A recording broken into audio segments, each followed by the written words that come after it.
ہوں گی، اور اللہ نے چاہا تو نئے آنے والے وہ حالات جن کی خوشخبری سنا کر گئے ہیں سیدنا محمد رسول اللہ صلی اللہ علیہ وسلم، کیا پتہ ان حالات کی تیاری میں اللہ تعالی ہم فقیروں کو بھی کچھ حصہ عطا فرما دے۔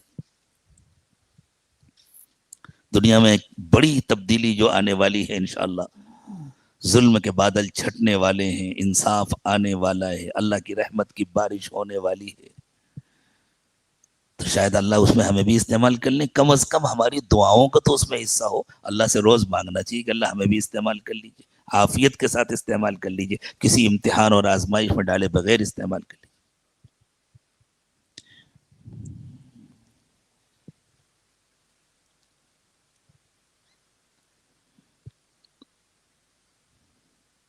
کس نے بھیجا؟ تنہائی میں ملیے گا۔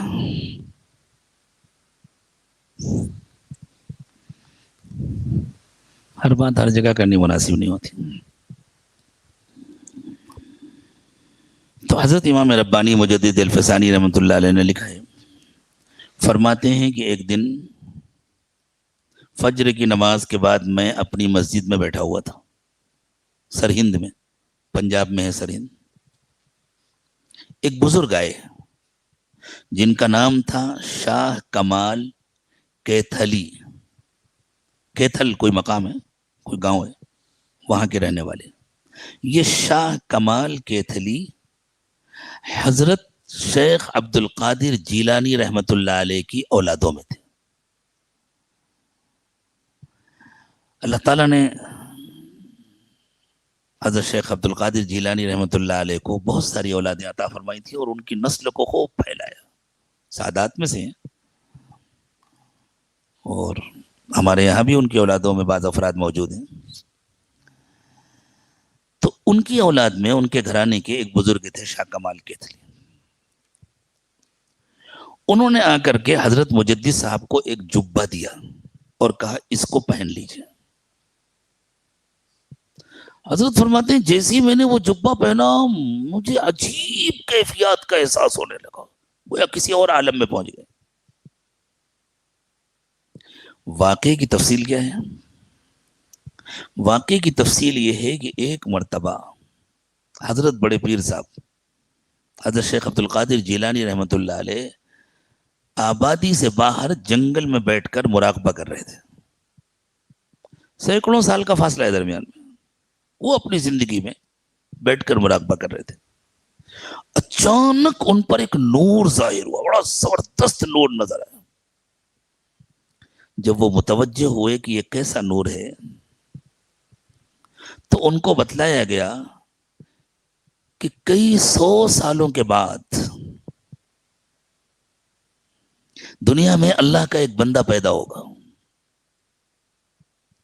جو رسول اللہ صلی اللہ علیہ وسلم کی سنتوں کو زندہ کرے گا۔ اسلام کو ختم کرنے کی کوششیں ہو رہی ہوں گی، سازشیں ہو رہی ہوں گی، اس کے ذریعے سے اللہ تعالیٰ دین کی حفاظت فرمائیں گے، اسلام کو پھر سے زندہ کریں گے۔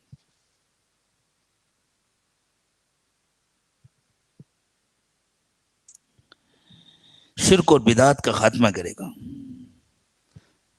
سنت کو جمع دے گا۔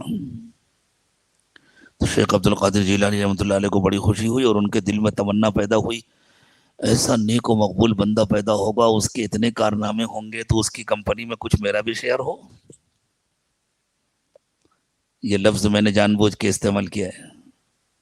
کیسے مالداروں کی تمنا ہوتی ہے، کروڑوں کما رہے ہیں پھر بھی وہ فلاں کمپنی کھلنے والی ہے، بہت نفع ہوگا اور اس کے شیئر بھی، تو کچھ شیئر میں بھی خرید لوں، میرے کام آئیں گے، میرے بچوں کے کام آئیں گے، ہر جگہ نا۔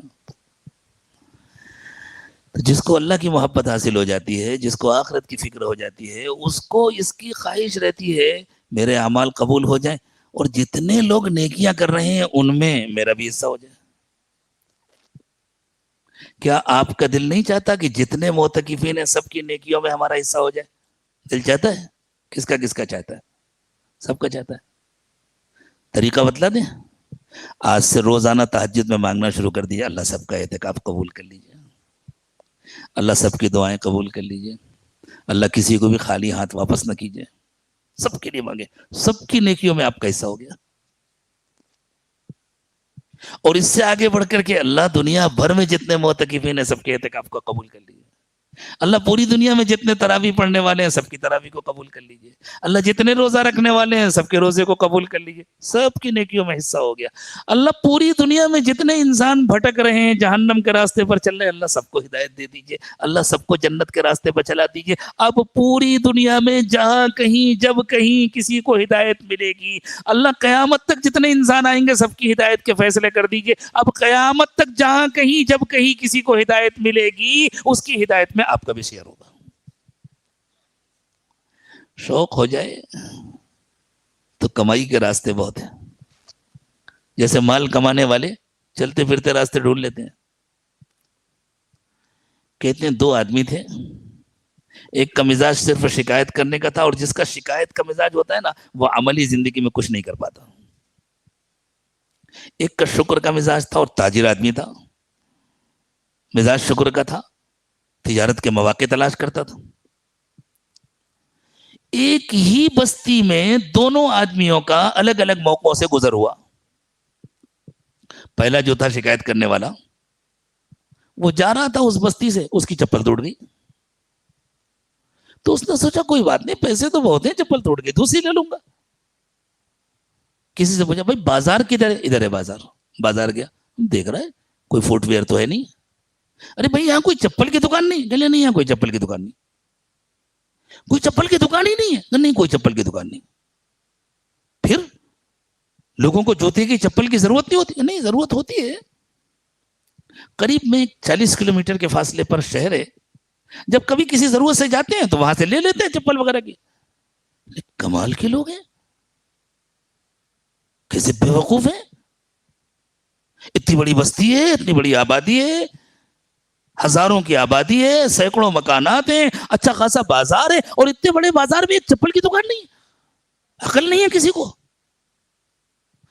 جتنی گالیاں اس کو یاد تھی الف سے یا تک سب دے ڈالی. شیطان تو خوش ہو گیا ہوگا اس دن, آج کا افطار شاندار ہوا, اچھی خوراک ملی اور چلے گیا. کوئی بات نہیں, یہ شکایت کرنے والوں کا مزاج ہوتا. اسی راستے سے ایک مرتبہ ایک شکر گزار مثبت ذہنیت والے تاجر کا گزر ہوا. اس کی چپل ٹوٹ گئی. اس نے معلوم کیا بھائی یہاں کوئی چپل کی دکان ہے؟ نہیں ہے. لوگ چپل کہاں سے لیتے ہیں؟ 40 کلومیٹر دور شہر ہے وہاں سے لیتے ہیں. 40 کلومیٹر دور ہر ایک کے لیے جانا تو آسان نہیں ہے. اچھی خاصی بستی میں کتنے مکانات ہیں یہاں؟ اتنے مکان, کتنی آبادی ہے؟ تو پتہ چلا کہ تقریباً 10 سے 15 ہزار کی آبادی ہے. 10 سے 15 ہزار کی آبادی ہے. اگر ایک دکان کی چپل کے ڈلوا دو تو اچھا سیل ملے گا. ایک بیٹے کو لگا دیتا ہوں. اب اس نے اپنا سفر ذرا موقوف کیا, معلوم کیا بھائی کوئی دکان مل جائے گی خالی کرائے پر؟ ہاں مل جائے گی. بیٹے کو فون کیا, بیٹا آ جاؤ فوراً, دکان کرو, چلو تم کو مال دلا دیتا ہوں. بڑا اچھا چانس ہے, اتنی بڑی آبادی ہے, اتنا بڑا بازار ہے, ایک بھی چپل کی دکان نہیں. جس کو بھی چپل جوتے کی ضرورت پڑے گی تمہارے ہی پاس آئے گا, صبح سے شام تک لائن لگی رہے گی. تو دیکھیں ایک ہی موقع ہے, ذہنیت کا فرق ہے. اللہ ہمیں صحیح ذہنیت عطا فرما دے. سب کی ہدایت کی دعا مانگا کریں, سب کے لیے خیر مانگا کریں, سب کے لیے عافیت مانگا کریں, سب کے لیے اللہ سے مانگا کریں. اللہ سب کی دعائیں قبول کر لیجئے, اللہ سب کی نیکیاں قبول کر لیجئے. پھر اتنا ملے گا, اتنا ملے گا, اتنا ملے گا کہ ہم تصور نہیں کر سکتے. تو دنیا والے دنیا کمانے کے مواقع تلاش کرتے ہیں, آخرت والے آخرت بنانے کے مواقع تلاش کرتے ہیں. جو دنیا کے مواقع تلاش کرتے ہیں اللہ ان کو دنیا کے مواقع دے دیتے ہیں, محروم نہیں کرتے. جو آخرت کے مواقع تلاش کرتے ہیں اللہ ان کو بھی محروم نہیں کرتے, اللہ ان کے لیے بھی آخرت کے مواقع دے دیتے ہیں, ان کو راستہ کھول دیتے ہیں. تو حضرت شیخ عبد القادر جیلانی رحمۃ اللہ علیہ کتنے بڑے ولی تھے,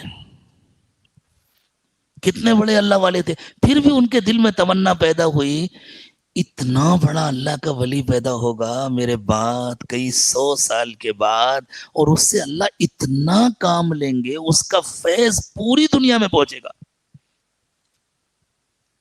آج بلا مبالغہ پوری دنیا میں سب سے زیادہ فیض حضرت مجدد صاحب کا ہے.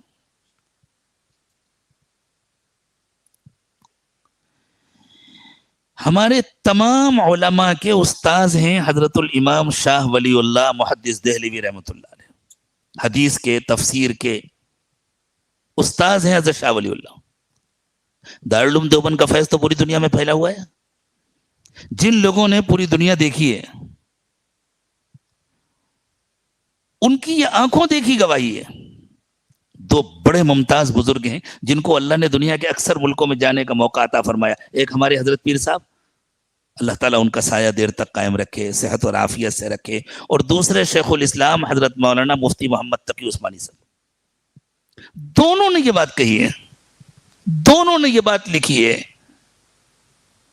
کہ ہم دنیا میں جہاں بھی گئے، وہاں گئے جہاں 6 مہینے کا دن ہوتا ہے، 6 مہینے کا رات ہوتا ہے، ہر جگہ ہمیں علماء دیوبند کا کوئی فیض یافتہ، دارالعلوم دیوبند کا کوئی فیض یافتہ، یعنی اس نے دارالعلوم دیوبند میں ڈائریکٹ پڑھا ہو، یا دارالعلوم دیوبند کے پڑھے ہوئے اساتذہ سے پڑھا ہو، یا ان سے پڑھے ہوئے ان کے شاگردوں سے پڑھا ہو، یعنی لیکن دارالعلوم دیوبند کا کوئی نہ کوئی فیض یافتہ بیٹھ کر کے دین کی خدمت کرتا ہوا ملا۔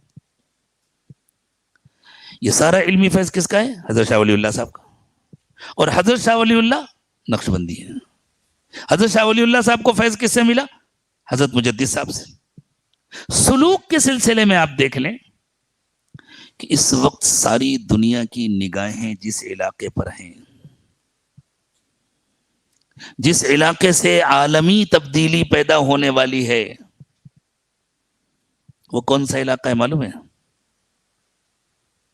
وہ ترکی، ملک شام، کچھ حصہ عراق کا اور حجاز کا کچھ حصہ، یہ علاقہ۔ اور اس پورے علاقے میں کون سا سلسلہ کام کر رہا ہے؟ نقشبندی سلسلہ۔ جس جگہ اللہ تعالیٰ نے ساری دنیا کے کفر کو لا کر سر کے بل کھڑا کیا، بتلانے کی ضرورت تو نہیں ہے، وہاں کون سا سلسلہ ہے؟ نقشبندی مجددی۔ اور اس بڑی تبدیلی میں انشاءاللہ ہمارے ملک ہندوستان کا بھی بڑا حصہ ہوگا۔ یہاں بھی انشاءاللہ رحمت کی ہوائیں چلیں گی، ہدایت کی فضا بنے گی، اور اللہ کے بندے اللہ کو پہچانیں گے۔ تو اس وقت بھی یہاں اللہ کے فضل سے، اللہ کی توفیق سے، حضرت پیر صاحب کے دورے کے بعد اللہ تعالیٰ نے کس سلسلے کو سب سے زیادہ مقبولیت عطا فرمائی ہے؟ نقشبندی سلسلہ۔ کسی کی توہین و تنقیص نہیں کی جا رہی، لیکن یہ اللہ کی تقسیم ہے۔ ذالک فضل اللہ یؤتیہ من یشاء، یہ اللہ کا فضل ہے، اللہ جسے چاہے عطا فرمائے۔ وتلک الایام نداولها بین الناس، اللہ الگ الگ موقعوں پر الگ الگ لوگوں کو کام کے مواقع دیتے ہیں۔ اس وقت اللہ نے کس کو سب سے زیادہ موقع دیا ہوا ہے؟ تو حضرت پیر صاحب نے دیکھا کہ بھائی اس بندے کا فیض تو پوری دنیا میں پہنچے گا، تو اس میں ہمارا حصہ ہونا چاہیے، تاکہ ساری نیکیوں میں ہمیں بھی حصہ ملے۔ اب کیسے ملے حصہ؟ انہوں نے کیا کیا؟ فوراً ایک جبہ لیا، ایک کرتا عمدہ قسم کا، اور اپنی نسبت کی ساری توجہات اس پہ ڈالی، ساری توجہات ڈال دی اس میں۔ دنیا میں بھی ایسے کام کیا جاتا ہے، کہتے ہیں ایک صاحب کو کچھ مخصوص دوا ایک ملک سے دوسرے ملک لے جانی تھی، ان کو خطرہ تھا شاید لے جانے کی اجازت نہیں ملے گی، تو انہوں نے کیا کیا معلوم ہے؟ اپنے کپڑے اچھی طرح دھوئے، صاف کیے، اور جب بالکل صاف ہو گئے، کلین ہو گئے، تو اس دوا کو پانی میں حل کیا اور کپڑوں کو اس میں بھگو دیا پورا، اور بھگا کر کے بہت احتیاط سے سائے میں خشک کر لیا، خشک کر کے اپنے سوٹ کیس میں رکھ لیا۔ کیا کریں گے بیچارے کسٹم والے؟ کیا کرے گا کوئی امیگریشن آفیسر؟ آدمی جا رہا ہے، کپڑے لے کر کے جا رہا ہے، چلے گئے، اور جہاں جانا تھا وہاں گئے، اور وہاں جا کر کے ان کپڑوں کو پھر پانی میں ڈال دیا، اور کپڑوں کو باہر نکال لیا، اور اس پانی کو دے دیا مریضوں کو استعمال کرنے کے لیے، دوا پہنچ گئی۔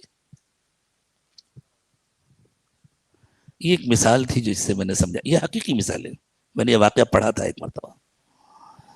اصل میں اخبارات تو آپ بھی پڑھتے ہیں، جس کو جس چیز سے دلچسپی ہوتی ہے وہ اس کو یاد رکھتا ہے، جن کو کھیل سے دلچسپی ہوتی ہے وہ اسکور یاد رکھتے ہیں، جن کو کاروبار سے دلچسپی ہوتی ہے وہ ڈالر کے اور دینار کے درہم کے ریٹ یاد رکھتے ہیں، جن کو کسی اور چیز سے دلچسپی ہوتی ہے ہم فقیروں کو جس چیز سے دلچسپی ہے اس قسم کی باتیں یاد رہتی ہیں، باقی بھول جاتے ہیں۔ فلٹر بنائے ہوئے اللہ نے دماغ میں، ہاں، ہر ایک کا فلٹر الگ الگ کام کرتا ہے، جو روکنے کی چیز ہے وہ روک کر کے باقی نکال دیتا ہے۔ تو حضرت شیخ عبد القادر جیلانی رحمت اللہ علیہ نے اپنی ساری توجہات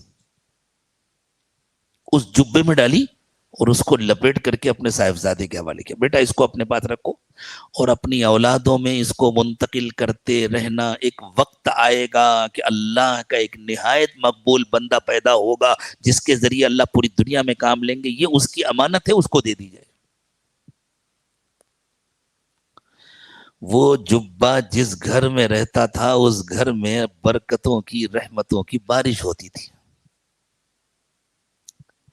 اور جس کے پاس رہتا تھا اس کو اعلیٰ روحانی مقامات ملتے تھے۔ وہ اولادوں میں منتقل ہوتا چلا آ رہا تھا، ایک کے بعد دو، دو، سب کو معلوم تھا یہ کسی کی امانت ہے، لیکن منتقل ہوتا چلا آ رہا تھا۔ یہ شیخ کمال کے پاس پہنچا اس زمانے میں جب حضرت مجدد صاحب رحمت اللہ علیہ اپنا کام شروع کر چکے تھے۔ تو حضرت شیخ عبد القادر جیلانی رحمت اللہ علیہ نے خواب میں اپنے بیٹے، یعنی بہت واسطوں کے ساتھ بیٹے، اپنی نسل کے ایک فرد شیخ کمال کیتلی سے فرمایا کہ بیٹا وہ جبہ فلاں کی امانت ہے، اب ان کے پاس پہنچا دو، ان کو جا کر دے دو۔ آنکھ کھلی تو ان کے دل میں آیا ایسی کیا جلدی ہے، کچھ دن اور میرے گھر میں رہے، اتنی رحمتیں اتنی برکتیں اس جبے کی وجہ سے آ رہی ہیں، اتنے مقامات مل رہے ہیں، تو کچھ دن میرا فائدہ ہو، اگر میرے بچوں کے پاس رہے تو ان کا فائدہ ہو۔ گئے نہیں، دادا جان کی بات سن کر کے گئے نہیں۔ دوسرے دن یا ایک آدھ دن کے بعد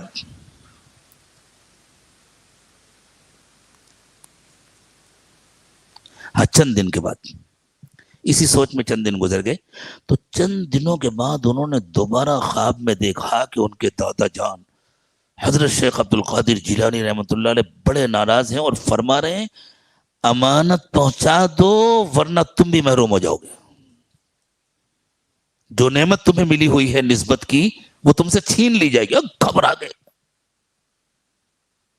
لے کر کے چلے سرہند اور پہنچائی،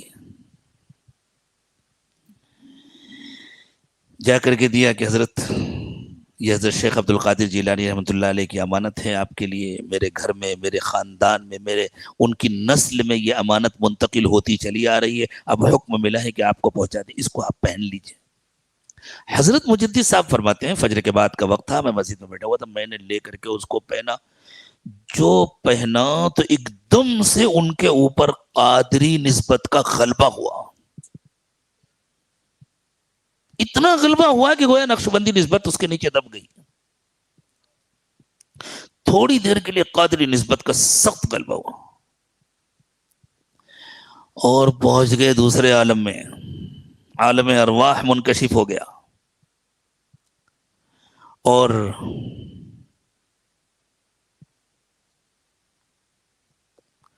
نقشبندی سلسلے کے بزرگ آ گئے، یہ کیا کیا آپ نے، یہ بچہ تو ہمارا ہے، ہم نے اس کو تیار کیا ہے، آپ قبضہ کر رہے ہیں اس کے اوپر۔ ابھی قادری سلسلے اور نقشبندی سلسلے کے ارواح کے بزرگوں میں بات ہو رہی تھی کہ چشتی سلسلے والے بھی آ گئے، انہوں نے کہا بھئی ہمارا بھی حصہ ہے، ان کے والد چشتی تھے، حضرت مجدد صاحب کے والد چشتی سلسلے کے بڑے شیخ تھے۔ سہروردیہ والے آ گئے، انہوں نے کہا ان کے لیے تو ہم نے بھی بہت دعائیں مانگی ہیں، ہمیں بھی کشف ہوا تھا، ہمیں بھی الہام ہوا تھا کہ ایسا ایک بندہ پیدا ہوگا تو ان کی محنتوں میں ہمیں بھی حصہ ملنا چاہیے۔ اب نقشبندی حضرات کہہ رہے ہیں کہ بچہ ہمارا ہے، قادری حضرات کہہ رہے ہیں ہمارا بھی حصہ ہے، چشتیہ کہہ رہے ہیں ہمارا بھی حصہ ہے، سہروردی کہہ رہے ہیں ہمارا بھی حصہ ہے۔ مجدد صاحب نے لکھا ہے، کوئی عام سی کہانی نہیں ہے، انہوں نے نہ لکھا ہوتا، اتنا بڑا حوالہ نہ ہوتا تو شاید نقل کرنے کی میری ہمت نہ ہوتی۔ اور عالم ارواح ایک عالم ہے، یہ ہوا کہ بھائی فیصلہ کون کرے، تو اب جب اتنے بڑوں کے درمیان کوئی مسئلہ ہو تو پھر فیصلہ کون کرے گا؟ جو سب بڑوں سے بڑا ہے وہی تو فیصلہ کرے گا. اور مخلوق میں سب بڑوں سے بڑے کون ہیں؟ محمد الرسول اللہ صلی اللہ علیہ وسلم. اللہ تو خالق ہے, مخلوق میں تو سب بڑوں کے بڑے حضور ہیں نا. سب پہنچے حضور کے پاس.